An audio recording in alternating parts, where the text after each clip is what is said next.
District 3. At this time, I'm going to ask everyone to stand for a moment of silence.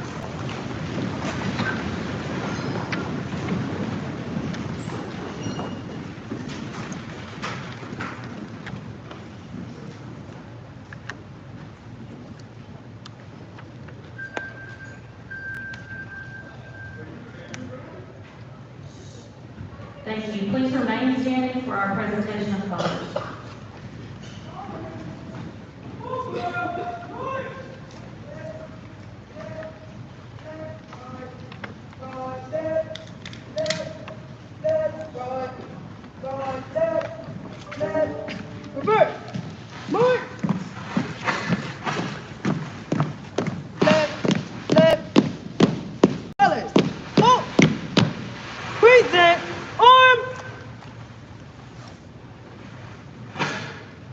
Please join me in the pledge.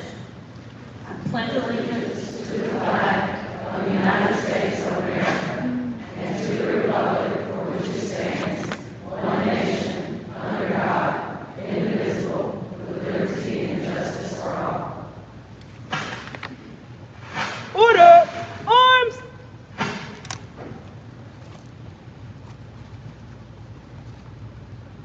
Thank you. You may be seated.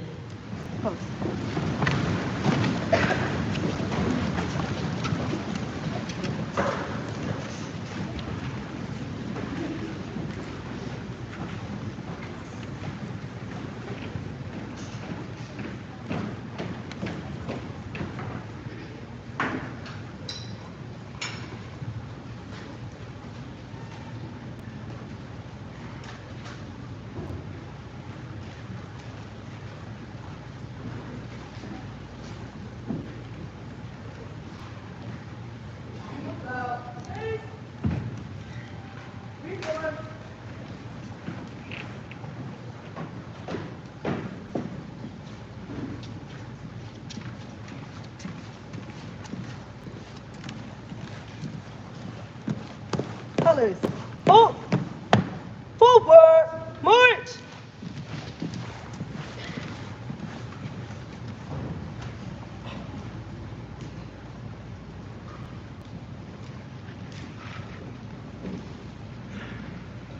Thank you to our ROTC.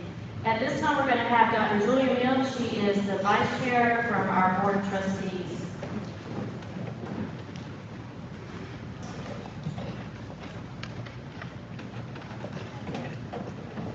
Good morning. Good morning.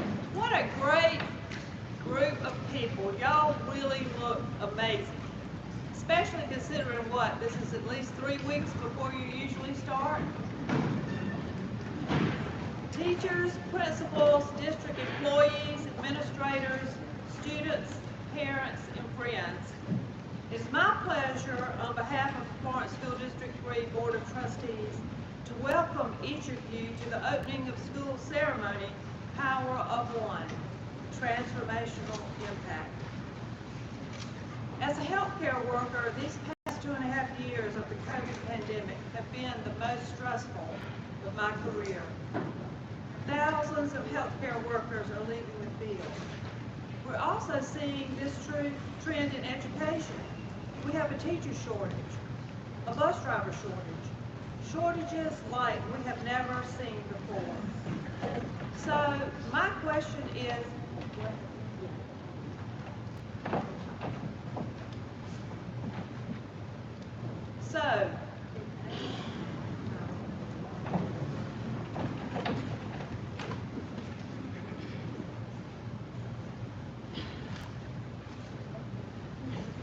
can you hear me now? Well, as a healthcare worker, these past 2.5 years of the COVID pandemic have been the most stressful of my career. Thousands of healthcare workers are leaving the field. We are also seeing this trend in education. We have a teacher shortage, a bus driver shortage, shortages like we have never seen before. And so my question is, what are we doing about it? In my profession, hospital pharmacy, we are training wellness ambassadors, focusing on each employee. Sean Aker, in his TED Talk, The Happy Secret to Better Work, says 75% of success in our jobs is because of optimism levels, social support, and the ability to see stress as a challenge instead of a threat. If employees are happy, there is a happiness advantage. This results in better, more secure jobs, better at keeping jobs, superior productivity, more resilience, less burnout, less turnover, better results. So the power of one, transformational impact, begins with each one of us. We each need to work in creating lasting, positive change. Here are some suggestions. For 30 days, I challenge you, every day, think of 3 gratitudes. Journal about one positive experience. Exercise. Meditate. Practice random acts of kindness. Taking the time to do these things will be transformational for you, and it will spill over to your family, your friends, and your workplace. This is a story from a monk written around 1100 AD. When I was a young man, I wanted to change the world. I found it was difficult to change the world, so I tried to change my nation. When I found I couldn't change my nation, I began to focus on my town. I couldn't change my town, and as an older man, I tried to change my family. Now, as an old man, I realize the only thing I can change is myself. And suddenly, I realized that if long ago I had changed myself, I could have made an impact on my family. My family and I could have had an impact on our town. Their impact could have changed the nation. And I could have indeed changed the world. Rick Warren says that transformation is a process, and as life happens, there are ups and downs. It's a journey of discovery. There are moments on mountaintops and moments in deep valleys of despair. We all need to take care of ourselves and of each other. Just know that the school board members are pulling for each of you to be happy and successful this school year, not only at work, but in all facets of your life. Remember, if you always do what you've always done, you'll always get what you've always got. Author unknown. Again, welcome to the 2022-2023 school year.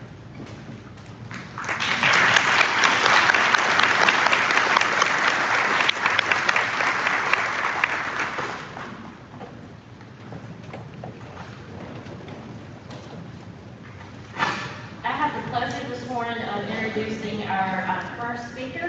His name is Bishop Michael Blue. He was born in North Carolina but raised in South Carolina. He served as an award-winning educator in the public schools of Marion County for 25 years. He taught high school English and gospel chorus. Bishop Blue has been in the ministry since 1980. In 1992, he and his wife became the founding pastors of the Door of Hope Christian Church in Marion, South Carolina. He presided over the Christian Covenant Fellowship of Ministries as well. As a musical composer and artist, his work has received national acclaim. Besides being the weekly speaker on the church's various media outreach, Bishop Blue has been a featured guest in various national TV forums such as The Right Side with Armstrong Williams, The Word Network's Rejoice in the Word, and TBN's Praise the Lord. He travels widely, speaking on various platforms, both secular and sacred, and in addition to religious settings, he presents in leadership and educational conferences such as the South Carolina Alliance for Black School Educators and AKA Sorority Regional Conference. Bishop Blue is the author of Building Credibility in Leadership, Principles for Secondary Leaders, as well as other numerous pamphlets and study guides. He served in the community in numerous capacities, such as the South Carolina State Board of Education, Chair of the Impact Marion County Committee, and Chair of the Marion County Long-Term Recovery Group. Furthermore, Bishop Blue hosts the annual CCFM conference at the Florence Civic Center, where thousands of attendees attend each year. He is a graduate of Francis Marion University. He has done graduate studies at the College of Charleston and various other institutions. Among his honors is a Doctor of Divinity from the Cathedral Bible College, a Doctor of Humanities from Francis Marion, the Governor's Ambassador of Economic Development Award for Marion County, Francis Marion's Outstanding Alumnus. He is married to the former Melinda J. Hart of Camden, New Jersey. They are the loving parents of 2 children, Michaela and Michael Desenian. Please join me in welcoming Mr. Bishop Blue.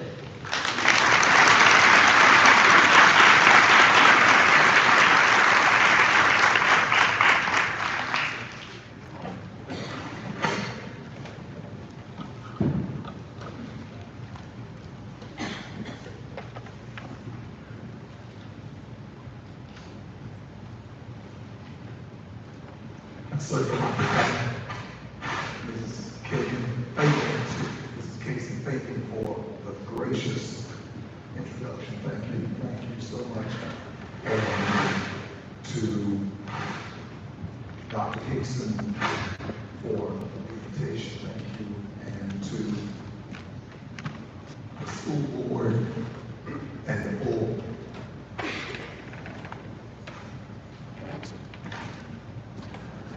Thank you. All right.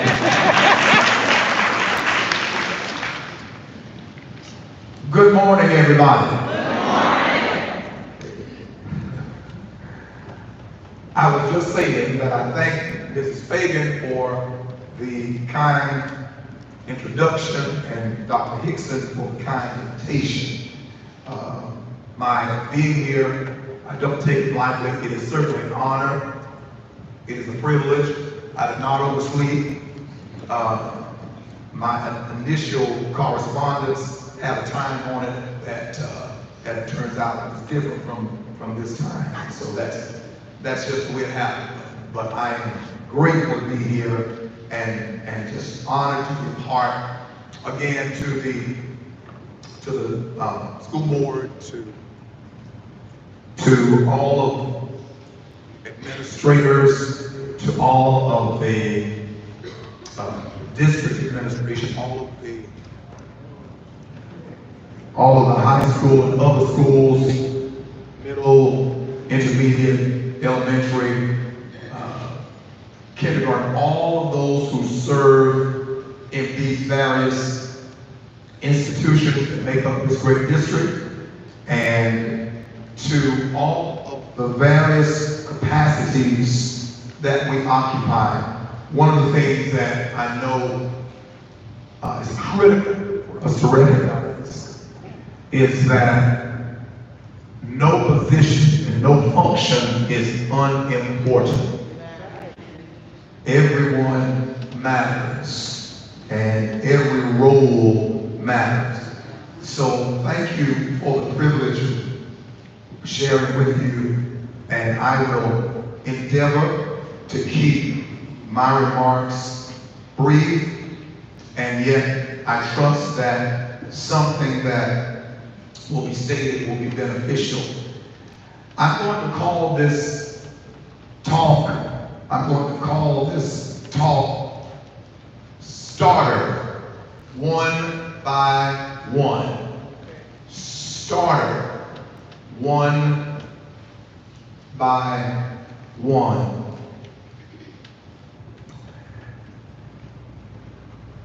You know that I'm a minister if you listen to the intro, and I've been in church settings a long time, and I can remember in the early days, our household did not have an automobile. We didn't have an automobile in our household until I was an adult. And with that being the case, I had to ride with various people whenever we were to go out, and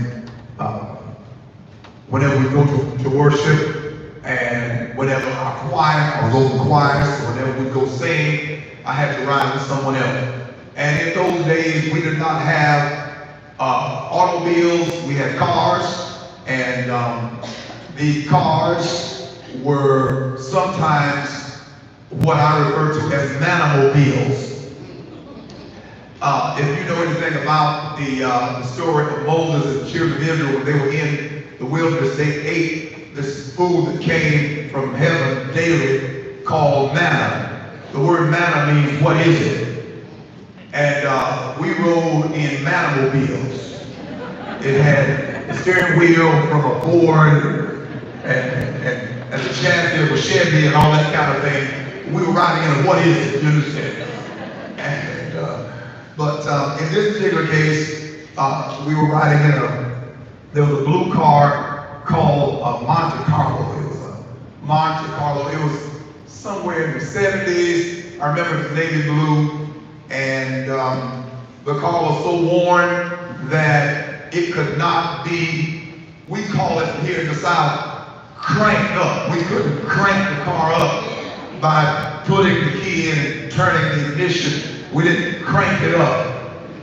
Instead, in order to get that car, well, first of all, we were in there like sardines, okay? That's, you gotta understand that. You know, because you got the musician and the director, and you got choir members, you got the sopranos, some altos in there, at least one tenor in the back. And we're all crammed up in a two-door Monte Carlo.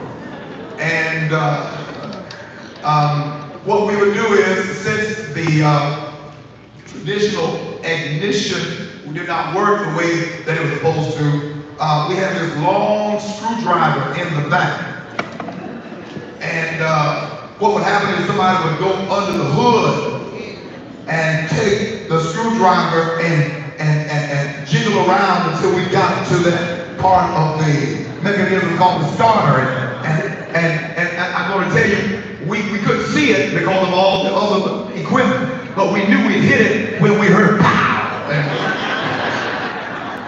And the engine would start up, slam the hood, put the screwdriver in the trunk, and jump in the car and go where we were going. It was not the starter that took us, it was the car that took us. But the car could not have taken us without the starter igniting the engine. You are going to be somebody's ignition this year. You're somebody's starter. And different vehicles and different times call for different starters. What I mean by that is, if I need to increase or enhance my reading ability, then obviously my reading instructor, reading lab, and all of that is a part of that starter for me. But then, if I came to school hungry, then my dietitians are my starters. But then, if I don't have transportation, my school bus driver is my starter. And so, there's no one starter. There's no one starter. Every one of us has a role that is an igniting role for the good of what's going to happen this school year in the lives of young people. I think most importantly, you are the starter for people's dreams. Many of our children do not have awareness as to the greatness that lies within them. Unfortunately, many of them do not come from situations where they're being affirmed and they're being sent out with this strong sense of self-worth and healthy self-image. And so many of you are their starters. I think almost all of us, our theme is the power of one, transformational impact. I think almost all of us can remember some educator, somebody in the school system who helped ignite something in us that we didn't even realize was there. It might have been artistic, it might have been athletic, certainly it would have been academic because you are the example of what happened for people themselves. There was someone who served as a starter, and one of the reasons why the story I gave is, first of all, it's true, but the reason why it's interesting is because we were not deterred by the fact that the conventional means didn't work. We did not allow the fact that we couldn't do it the way you were quote, supposed to do it. We didn't allow that to impede our mobility. And one of the things I know about educators is that educators don't stop because conventional means don't work anymore. All of us haven't been through this pandemic, and unfortunately it's not over, but all of us that have been through these years of the pandemic thus far, we understand that the conventional has not worked. As a matter of fact, one of the most powerful things that I came to talk to you about today is to commend your courage. I want to commend your courage because if you work from March of 2020 in education up to the present, there's only one thing that kept you in these trenches. And although we all need income, we all need food, clothing, and shelter, that in itself is not enough to make you who you are. There is an indomitable spirit in you called courage that enable you to do what somebody called build the plane as you fly it. That's what you were able to do, and I've come to commend you because there's some child who would have been absolutely lost. And I know that there are those that have not been accounted for and all of that kind of thing that happened in the state and in the nation. But when we look at the successes, when we look at what did happen as Father, it only happened because you were courageous enough to adapt, to pivot, to learn kinds of technology that you never thought you'd have to contend with. Getting online and following up and getting the camera and the set and all of that ready, digitizing things that normally were paper and ink. And so I want to commend your courage. And if you don't mind, I'd like to ask you this morning, maybe it's already been done, maybe it's already been spoken of, but I don't think it'll hurt to do it one more time. I'd like to ask you to give a serious round of applause to your colleagues because these are courageous. You're not doing it, you're doing it because I told you to do it. No, I mean, think about it. Somebody put their life on the line to bless some young person. That is commendable. That is commendable. And so I've come to commend your courage. And then, secondly, I'd like to compliment your competency.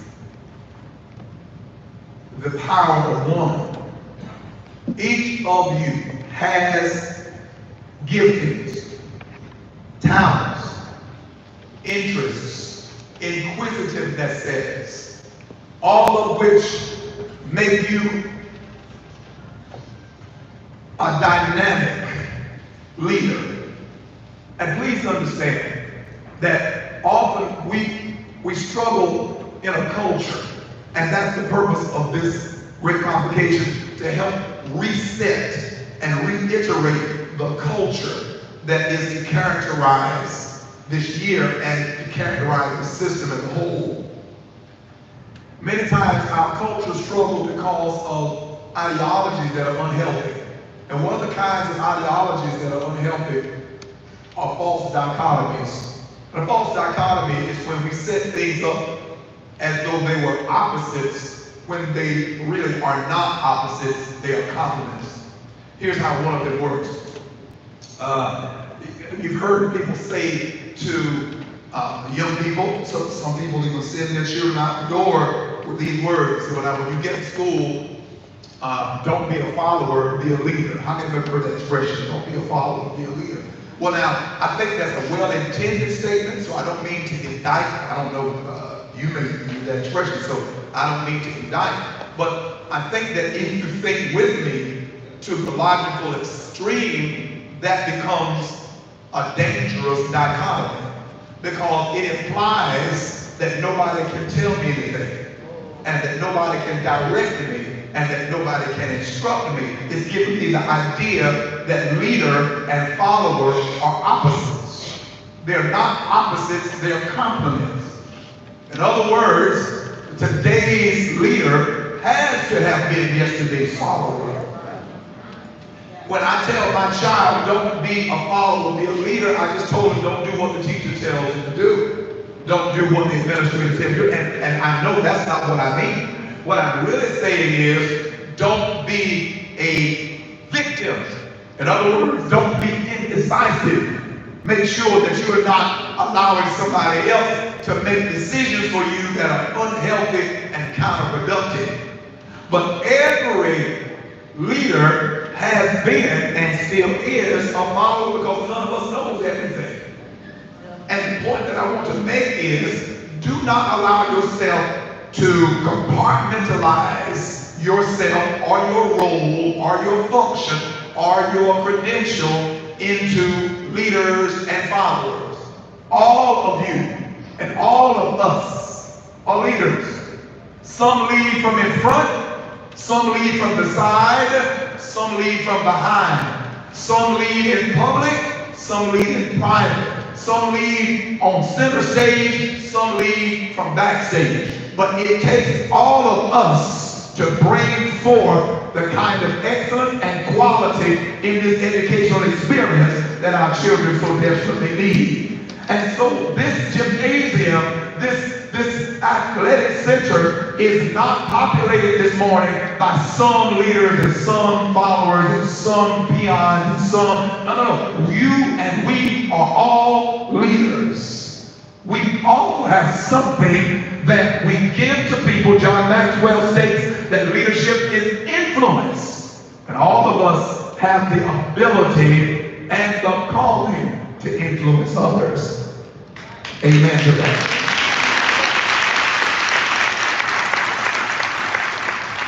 And because you are a leader, you have power.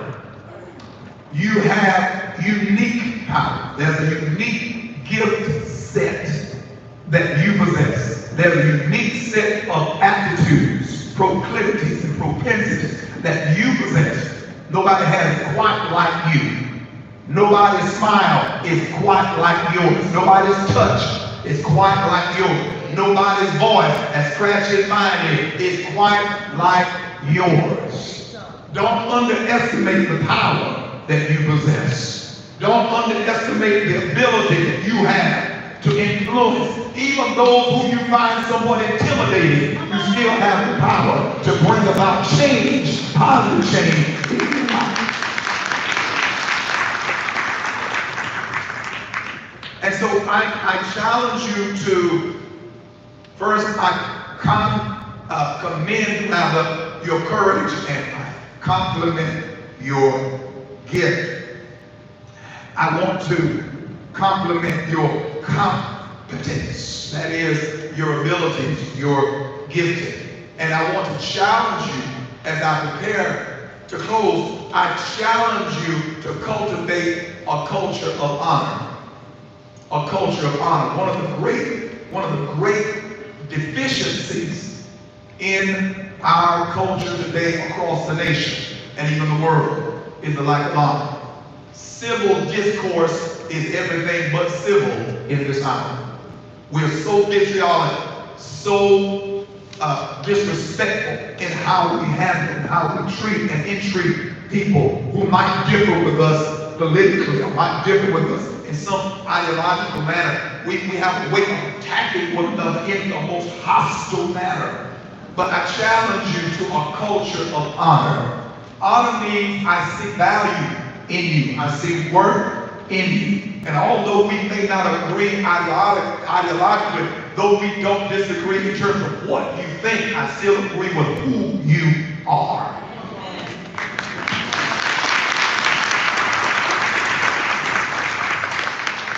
I looked at transformational leadership. I looked at the elements of transformational leadership. And again, these are things that many of you no doubt have done your thesis and dissertation upon. but allow me as a lay person, as it were, from the outside to just talk about the fact that the outside in terms of not having an official role in this particular process. That's what I mean. That the four elements that were listed by these various professional resources that we consulted spoke of individualized consideration. Individualized consideration. In other words, in order for me to be transformational, I've got to be a listener.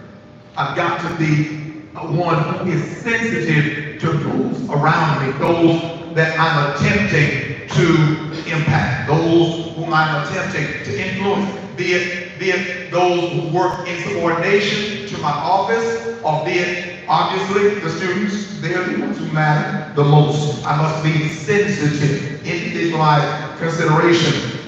And then, secondly, there is to be intellectual stimulation. I ought to be giving you something, or giving my students something, those whom I serve, giving them something that provokes them to go beyond the conventional, go beyond the ordinary, go beyond some of the low expectations that are held. You might be surprised, some of you might be surprised at how many of the people you serve, and even many of the people with whom you serve, are coming out of settings where they have been imposed upon them very low expectations. They've been told blatantly, you will not achieve, you will not perform, you don't have what it takes. And so you, as a transformational leader, you shift that mentality by stimulating and provoking the possibility in their thinking.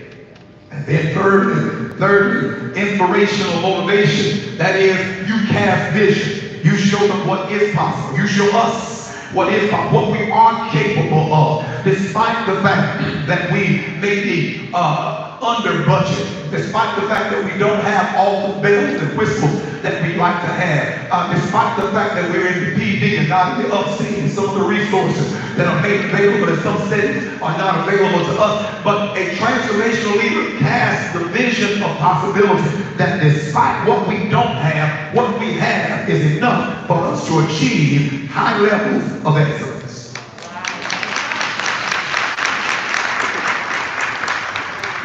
And then finally, idealized influence. After the individualized consideration, after the intellectual stimulation and the inspirational motivation, let me model this. Let me be an example. Don't let me just tell you, do as I say do. Let me be able to show you that you can do as I do. Let me be the embodiment. Let me practice what I preach, in other words. That's the transformational leader. And so I come again today to commend your courage and to compliment your competencies. I want to do one other thing, and that is I want to give a call to collaboration. I want to give a call to collaboration. I remember being in the mall some years ago. I've been in the mall since years ago, but this particular time, a fellow had on, I don't know what fellow-est, but anyway, somebody had on a t-shirt, a black t-shirt, and I read t-shirts, unless I see something vulgar, I try to skip it, but it reads, "You're unique." I like that. Black t-shirt, gold letters, "You're unique." Walk around, take your chest out. You're unique. And so I was interested because it had an ellipsis of what happened on it.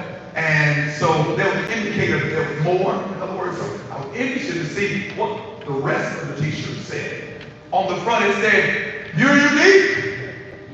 On the back it said, "Just like everybody else."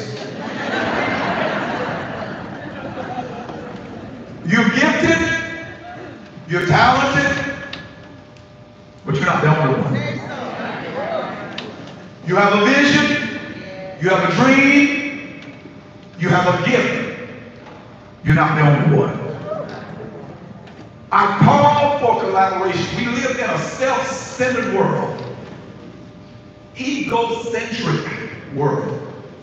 egomaniac world. I challenge you, I call you to a kind of humility as I looked at the 5 traits of the transformational leader that came after the 4 elements. Of the 5 traits, the one that was listed last, but I think is probably most important, is the trait of humility. Humility doesn't mean you can walk on me. Humility doesn't mean I'm unimportant, I don't have a healthy self-respect. But humility means I see greatness in others besides myself. And I realize that regardless of how great I am, we're greater together. We're better together. I don't necessarily have the best idea, though I do have an idea. I don't necessarily have the best strategy, though I have a strategy. I may not be the smartest one, but I'm smart enough to listen to everybody and take the best of what they have to offer. I'm talking about call now to collaboration. The prefix means together. Labor obviously means work. Working together with mutual respect, mutual honor. I'm closing. There's a story in the scripture about a gentleman that you know very well, I'm sure. He's one of the most famous characters in scripture. His name is David, and we know that David is quintessential leader. He's warrior, king, all of that. And he is well known for one particular event, and that was the slaying of Goliath. And please hear me in these moments. You districts, your individual schools, you individual classrooms, you individual staff persons, you are a David. You are someone who is challenged with seemingly overwhelming odds. You seem to be culturally, demographically, socioeconomically, geopolitically at the disadvantage. But I noticed something about David as I began to look at David. I began to realize, you know what? David is a transformational leader. Because the transformational leader listens, takes assessment of what others are thinking. When David got to the battlefield, he didn't run into Goliath and run up to Goliath and start fighting. He went around and asked, what's going on? What is this? This uncircumcised Philistine, who is that? What is he saying? How long has he been doing it? He got everybody's opinion. Even though there were those who mocked him, he still listened. After this, he began to engage in intellectual stimulation because he began to say, I'll fight it. I'll go after it. He provoked them to think differently. And he got so caught up in it that he went to the king and told the king, King Saul, don't worry about it. I'll fight it for you. And the king began to say, son, you're just a youth. And he's been a man of war from his youth. David said, let me cast a vision for you. He said, there was a lion and a bear that came after my sheep back in my father's pasture. And I killed the lion and the bear with my hands. And when I look at Goliath, all I see is a big ugly bear. All I see is one more lion. And the same way I was able to destroy that bear and conquer that lion, I'll be able to destroy this Goliath. He's casting vision and inspirational motivation. But you do know that when it was all said and done, he became an idealized influence because he went out after Goliath. And notice now, go back to my screwdriver and hit it and start. Notice that he used an unconventional set of weapons. Not a sword, not a spear, not a shield, but a sling and a stone. Unconventional methods. But he brought about major impact. So much impact that the stone sank into the head of the Philistine and he fell to the ground. But here's what I want you to see with that. David killed Goliath, but Goliath was not the only issue facing Israel that day. The whole army of the Philistines, the whole nation of the Philistines wanted to oppress Israel and bring it into servitude and slavery. When David killed Goliath, the armies of Israel all rose up and began to shout and ran against the Philistines and vanquished them. That victory did not happen by David's hands alone. It took the whole army of Israel to vanquish their enemies. David was simply the starter. What I'm trying to tell you is that no one of us can do this thing by ourselves.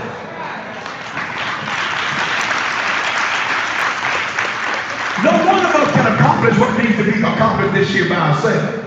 But at the same time, somebody's got to be big and bad enough to be the starter.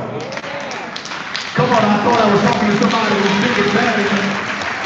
Somebody's got to make the decision that I'm not going to wait till I get all the supplies I need, all the technology that I need, and all the approvals that I need, and all of the anything that I need. I see this giant that is intimidating our area, that is intimidating our culture, that's intimidating the families of this region, and I am determined I might not be able to win the whole victory, but I can take this one out. I'm going to take him out. I'm going to take this Goliath out. Look at somebody near you and say, take him out. Whatever that Goliath is, whatever that giant is, take him out. Take illiteracy out. Take poverty out. Take deprivation and degradation. Take ignorance. Take racism. Take it out.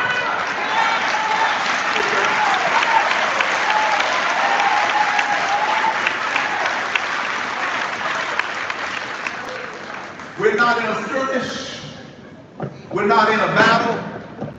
We're in a war. That means long term.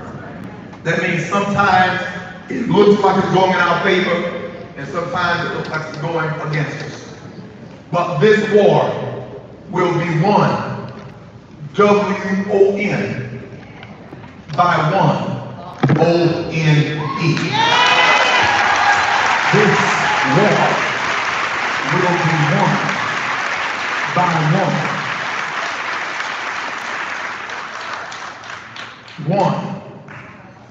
You as an individual, all your gifts, all your talents and abilities. One, you making sure that you're healthy and whole, taking good care of yourself, talking to whomever you need to talk to, making sure that you're not serving others while you're wasting away yourself. And then thirdly, one, united with your brothers and sisters in this profession that we call education. It's not just education, it's life-shaping and life-making. This war to shape hearts and minds for goodness and greatness will be won by one.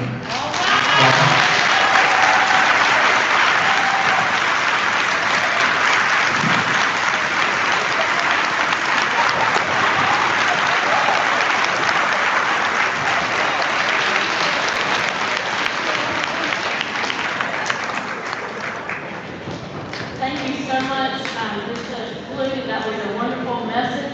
You have us all now looking to discharge forward.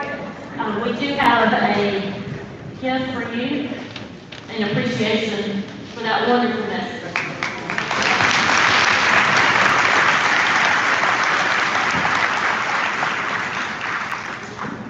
At this time, we're going to have the Hannah family, or at least part of the Hannah family, Kimyara Hanna, who is a teacher at Main Street, and Christopher Hanna, who is a student at Main Street, is going to come and sing for us.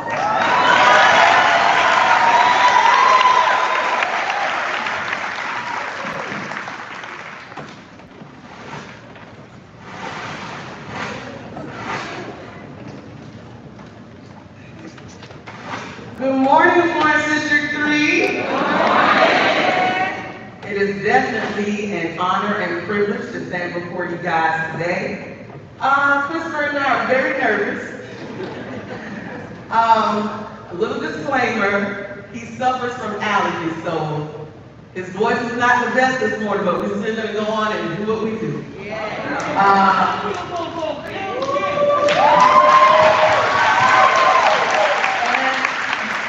My main friend already told me, if we see you slipping, we'll help you out. So we're gonna go ahead and sing this song called Yes You Can by Donnie McClurkin. And it is definitely out of my voice range because I'm a contralto tenor. So like I said, if you make any mistakes, take it to love.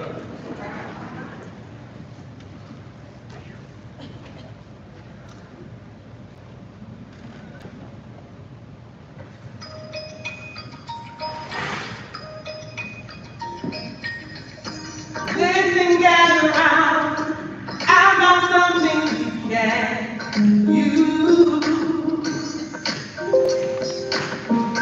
And if you listen well, I'm here to tell you you can lose. Simple songs, simple melody, yeah, to remind you that you can be. The rain is never, defeat is never, 'cause even though sometimes you may, yes you can. You can do anything if you try.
introduction, but our superintendent was really enjoying that. I thought she was going to get up and sing with them.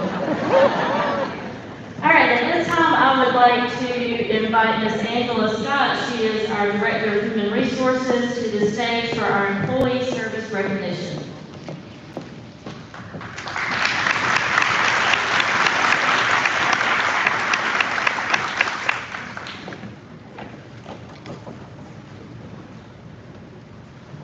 Good morning. Good morning. Today we recognize individuals who continue to reinforce the power of the district, the power of one. These individuals are resilient.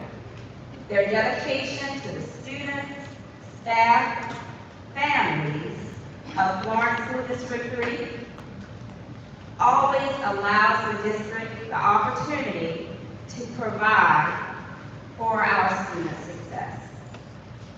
We recognize and honor the employees for dedicated service to the district. During a time of staff shortages, we say thank you, thank you, thank you for showing up each day.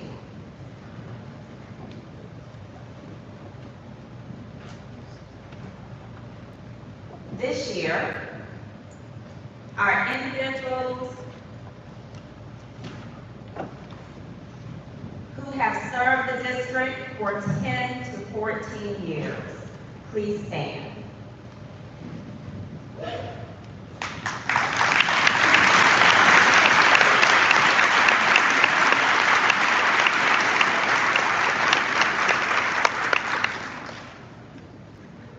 Our individuals who have served the district for 15 to 19 years, please stand.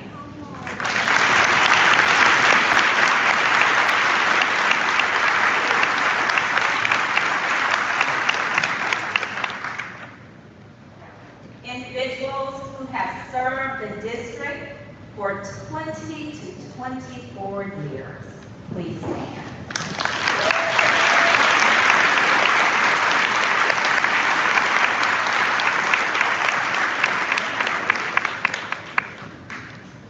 And we have some individuals, we always think of them as our precious metals.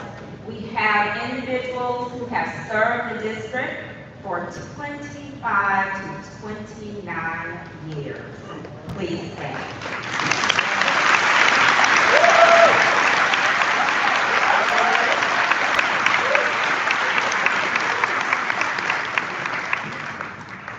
Some of our individuals are joining this group for the first time, and we do want to recognize them. Their 25th year with the district. If you would come to the stage. Miss Diane Carter.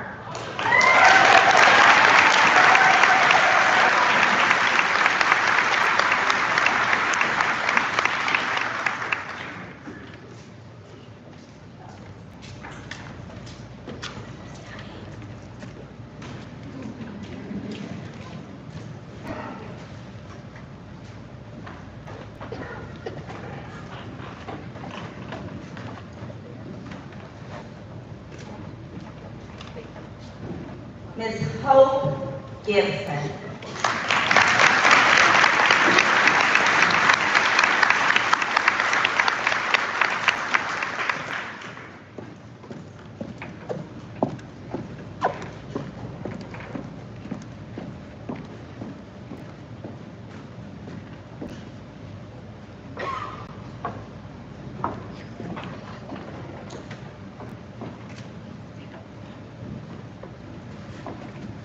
Ms. Patty McElveen.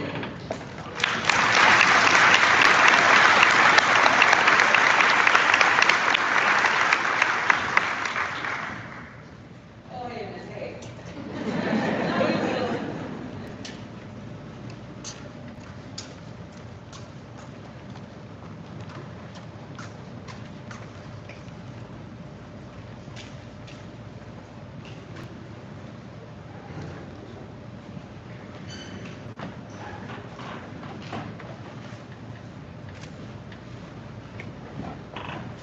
and Ms. Ronitha Singletary.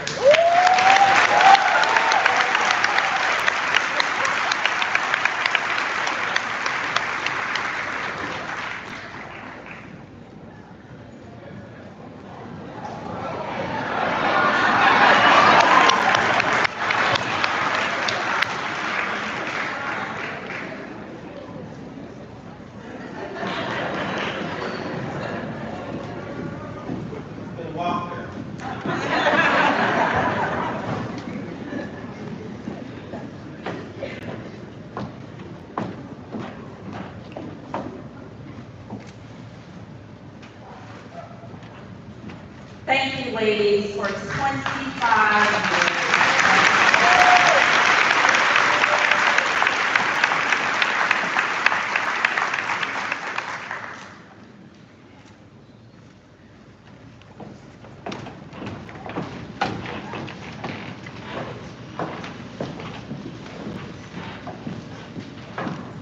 We also have individuals that are joining our group. And we're going to start by recognizing those individuals who have been here for 30 or more years. If you would please stand.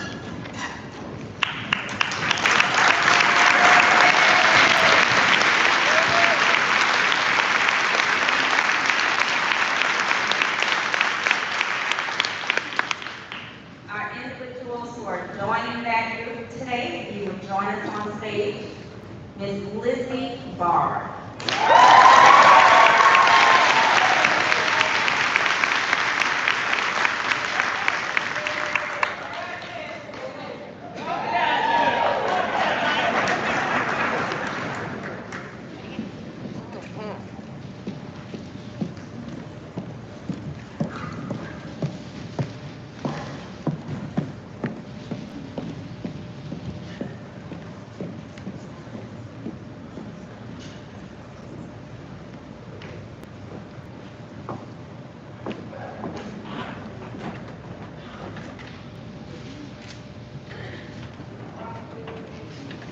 Ms.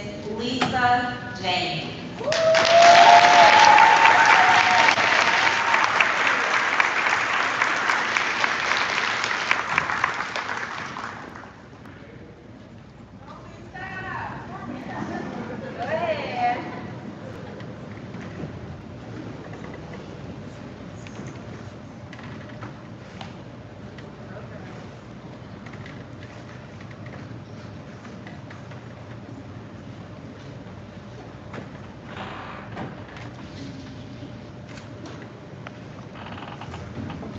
And Ms. Mabel Montgomery.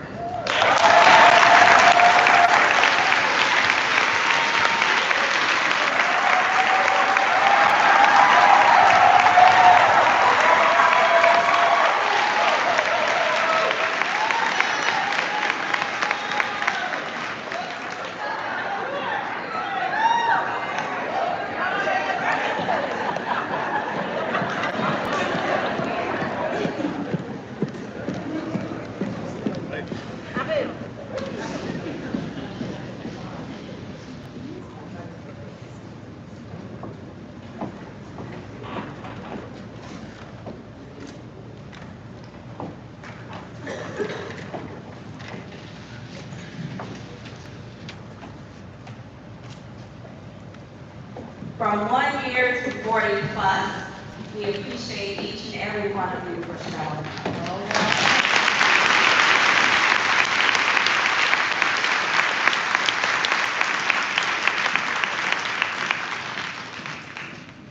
Congratulations to everyone who was recognized. At this time, we will have a salute to schools from our very own superintendent, Dr. Laura Hickman.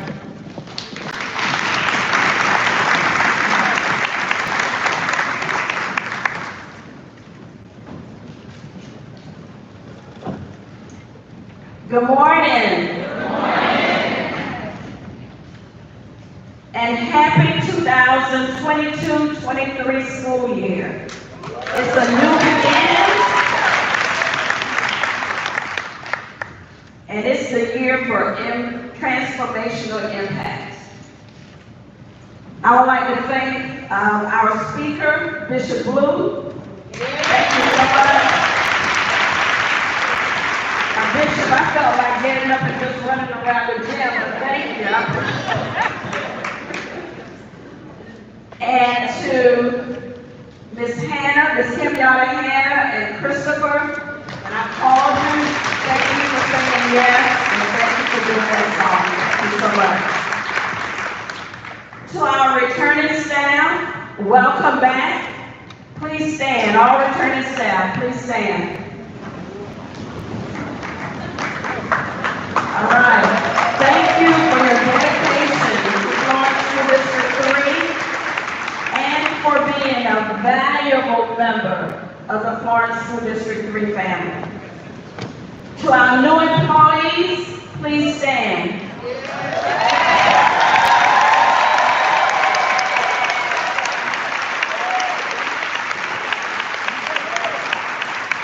Welcome to the Florence School District 3 family, and thank you for choosing this school district, a district that is a premier district of choice.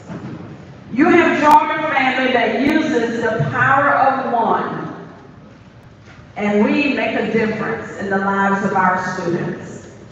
At this time, I would like to do a roll call of our schools, and when I call your school name, if you will please stand. Panther Pride with the administrator, Ms. Deidre Johnson.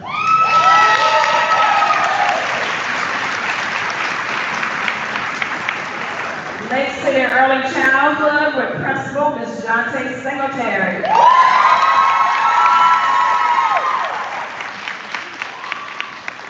Main Street Elementary with Principal Dr. Sharon Williams.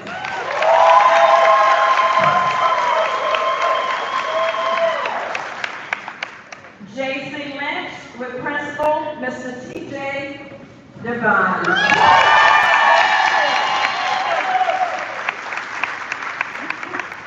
Grand Elementary with new Principal Ms. Jamie Kirby.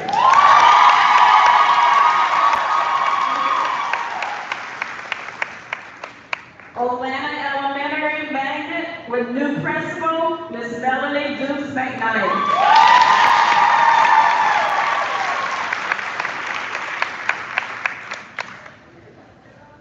J. Paul Trulock Magnet School with principal, Mr. Matt McDougall.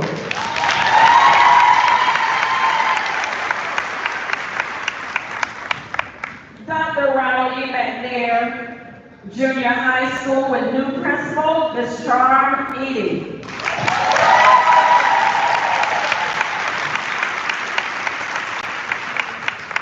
And last but not least, Lake City High School with new principal, Mr. Terrell Fleming.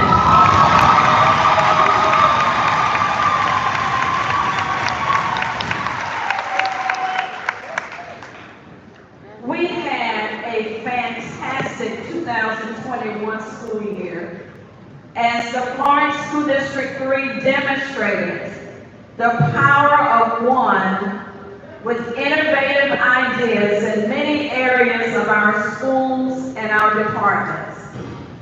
At J.C. Lynch, a Montessori and Leader in Me school, the entire staff used their power of one to prepare their students all year to be leaders.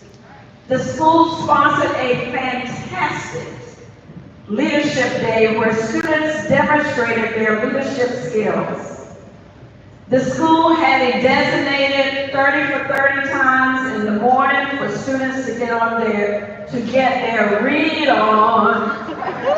And students also got their read on during their ride home on the bus, J.C. Lynch.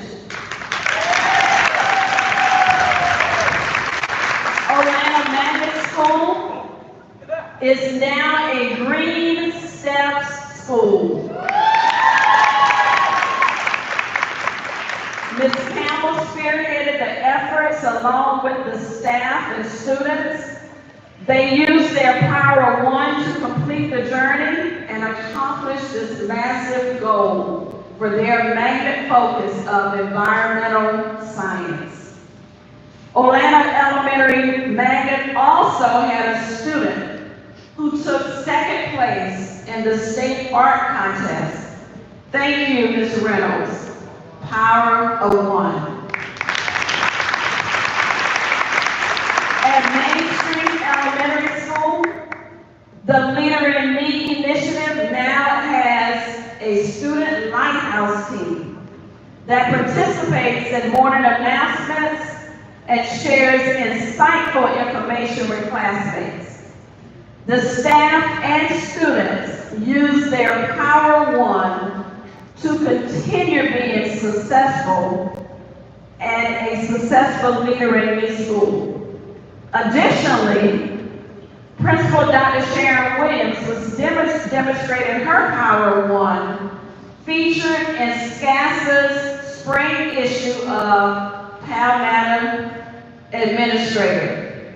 Dr. Williams shared the school's transformational journey from teacher to student-led classrooms in the setting of student academic goals called WIGs, or wildly important goals. Main Street Elementary.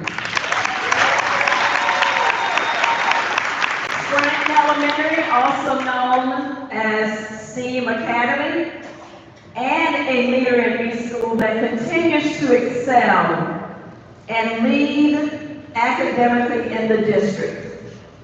This school too has demonstrated so many opportunities for students to demonstrate their leadership skills. At Lake Scranton Elementary. At Lake City Early Childhood used their Power One to kick off the Big Panther, Little Panther. Lake City High School students visited Lake City Early Childhood students for 20 minutes of reading weekly. Lake City Early Childhood, thank you for demonstrating the power of one. At Dr. Ronald E. McNair Junior High, also known as Digital Communications School, Ms.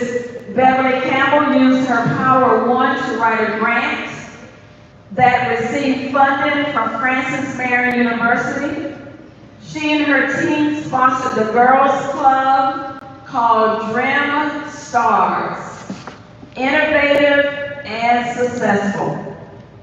The school also hosted the Path Less Traveled, preparing for the journey, where 2 Hispanic students came to the school to speak to Ronald McNair's students of like descent to share their stories and their journey to college, to receiving a college degree and their success in their chosen fields.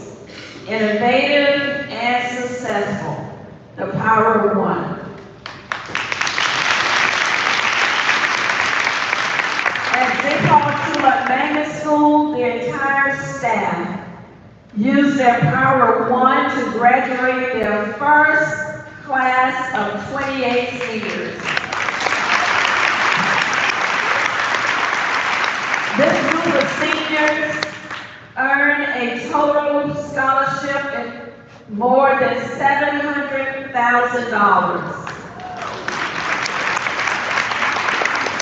J. Paul Tulloch also had a staff member, Ms. Crystal Huckabee, who used her Power of One to represent J. Paul as she presented at the National Magnet Schools of America Conference in Las Vegas.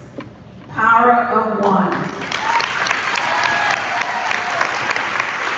Enterprise used their Power of One to serve students, assign their and restorative practices as well to help students successfully transition back to their regular school setting. The Power of One, Enterprise. Lake City High School also known as Lake City Early College and Cate High School. The entire staff used their Power of One to graduate seniors with a total scholarship award of over $1.6 million. Lake City High School also had a student to win the state wrestling championship. Florence School District 3's volleyball team, the football team, and the boys and girls soccer all qualified for finals. And the baseball team won the Mango Bay Spring Break Tournament. And our track team captured the regional championship. Power of One. Also, Director Mr. Leon Burgess and the Cate teachers sponsored the Cate Showcase, where students demonstrated skills learned in their career fields and did an excellent hands-on presentations, innovative and successful. Miss English tag class received a semifinalist for their book, Florence 3 Poetry, in the Student Treasures National Book Challenge, The Power of One. As a district, we demonstrated the Power of One with the implementation of our 30 for 30 reading initiative. Mr. Bucks and others on the committee used their Power of One to sponsor Reading Under the Lights, which was innovative and successful. Our SEL director and SEL is Social and Emotional Learning director and staff from each school used their Power of One to sponsor our first district-wide social emotional learning day and celebrations by having all students participate in acts of kindness, respectful communication, critical thinking, and empathy. Innovative and successful. The students were very engaged and showed a lot of excitement during the activities of our schools. Our nurses used their Power of One to trace, track, and inform all of us during the pandemic while continuing to address medical needs. Our food service department served 357,556 lunches, 225,098 breakfasts, and 48,123 after-school snacks. That is the Power of One. Our transportation department, they take our students to and from school, and this year, accident-free.